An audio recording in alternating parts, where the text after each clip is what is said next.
Кыргызстанда 10 апрель саат 8:00 карата коронавирус жуктургандагы 18 жаңы учур катталды. Бул тууралуу Саламаттыкты сактоо министринин орун басары Мадемин Каратаев өкмөт үйүндө өткөн маалымат жыйында билдирди. Ал белгилегендей, өлкө боюнча жалпы ооругандардын саны муну менен 298 кишиге жетти. Жаңы катталган 18 учурдун ичинен Бишкек шаарында 6, Чүй облусунун Кемин районунда 6, Токмок шаарында 1, Аламүдүн районунда 1 учур, Жалал Абад облусунун Сузак районунда 2, Жалал Абад шаарында 1, Ысык Көл облусунун Ак Суу районунда 1 адам бар. Мындан сырткары коронавирус жуктурган 1 адам Ноокат райондук аймактык ооруканасында каза болду. Ал 87 жаштагы жаран болчу. Белгилей кетсек, буга чейин коронавирус жуктурган 4 адам каза болгон.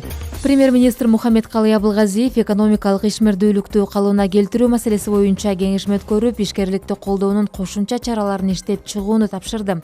Бул тууралуу өкмөттүн аппаратынын маалыматтык камсыздоо бөлүмү билдирет. Кеңешмеде белгиленгендей, буга чейин кабыл алынган өкмөттүн биринчи кезектеги чаралар планы өзгөчө абал режими маалында бизнести сактап калуу жана ишканаларды банкрот болушуна жол бербөөгө багытталган финансы жана салыктык мүнөздөгү кечиктирилгис чаралардын тизмесин камтыйт. Ошондой эле калктын социалдык жактан аярылуу катмарына жардам көрсөтүү боюнча иш-аракеттер киргизилген. Бүгүнкү күнү өкмөт жергиликтүү өз алдынча башкаруу органдары, донорлук уюмдар жана ыктыярчылар менен биргеликте масштабтуу иштерди аткарууда.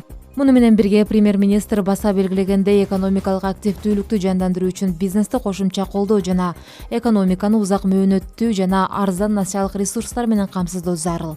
Кеңешменин жыйынтыгы боюнча премьер-министр сунушталган чаралардын натыйжалуулугуна жана экономикалык активдүүлүгүнүн калыбына келүү сапатына, алардын бюджеттин ресурстук бөлүгүн аткарууга тийгизген таасирине талдоолорду жүргүзүп чыгууну тапшырды. Пакистанда 1947 жылы туулган кыргызстандык жүрөк оорусунан каза тапты. Анда COVID-19 инфекциясы да бар экени аныкталган. Бул тууралуу республикалык штабтан билдиришти. Маалыматка ылайык, көз жумган жарандын экинчи тесттеринин жыйынтыгы күтүлүп жаткан. Ал карантиндик зонада болгон. Улгайган курагынан улам анда башка тубаса илдеттери да өөрчүп кеткен. Маркумдун туугандарынын макулдугу менен сөөк Пакистанга коюлду. Жалпысынан Пакистанда коронавирус инфекциясына чалдыккан Кыргызстандын 7 жараны бар. Бирөөсү каза болуп, 6-су обсервацияда калууда. Ош шаарында коронавирус жуккан кош бойлуу келин толгоосу башталса, перинаталдык борборго которулат. Бул тууралуу 10 апрелде Саламаттыкты сактоо министринин орун басары Мадемин Каратаев билдирди. Анын айтымында, бүгүнкү күндө Бишкектеги номер 2 төрөт үйүндө жана Оштогу перинаталдык борбордо коронавируска байланыштуу атайын обсервация бөлүмдөрү ачылып даяр турат. Ошто 30 орун даяр. Эгер вирус жукканы аныкталган кош бойлуу келиндер болсо, баары ошол жакка жаткырылат. Медицина кызматкерлери ооруну өзүнө жугузуп албаш үчүн атайын даярдыктан өттү. Кызматтык милдеттерин аткарууда коронавирустук инфекцияны жуктуруп алган медициналык кызматкерлерге берилүүчү компенсациянын өлчөмү 200 000 сомду түзөт. Ал эми кызматкер каза болгон учурда компенсациянын көлөмү 1 миллион сомду түзөт.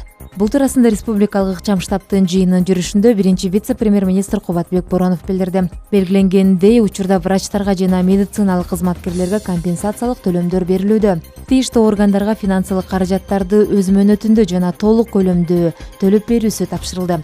Кубатбек Боронов атайын иштелип чыккан 3W Health Check-It COVID Check-It KG онлайн платформага коронавирустук инфекцияга каршы күрөш боюнча атайын эсептерге финансылык каражаттардын түшүүсү жана алардын кийинки колдонулушу, саламаттыкты сактоо, эмгек жана социалдык өнүктүрүү министрликтерине келип түшкөн гуманитардык жардам тууралуу, ошондой эле калктын аярылуу катмарын колдоо үчүн эсепке финансылык каражаттардын келип түшүүсү тууралуу маалымат жайгаштырылгандыгын билдирди. Кыргызстанда коронавируска кабылуунун эң жогорку чеги качан болору белгисиз. Бул тууралуу Саламаттыкты сактоо министринин орун басары Мадемин Каратаев билдирди. Анын айтымында, учурда бул маселенин үстүндө кайра даярдоо жана квалификацияны жогорулатуу институтунун профессорлору, адистери иштеп жатат. Жакын арада эксперттер болжолдуу анализди аныктап маалымат беришет. Эске салсак, учурда Кыргызстанда COVID-19 вирусуна кабылгандардын жалпы саны 298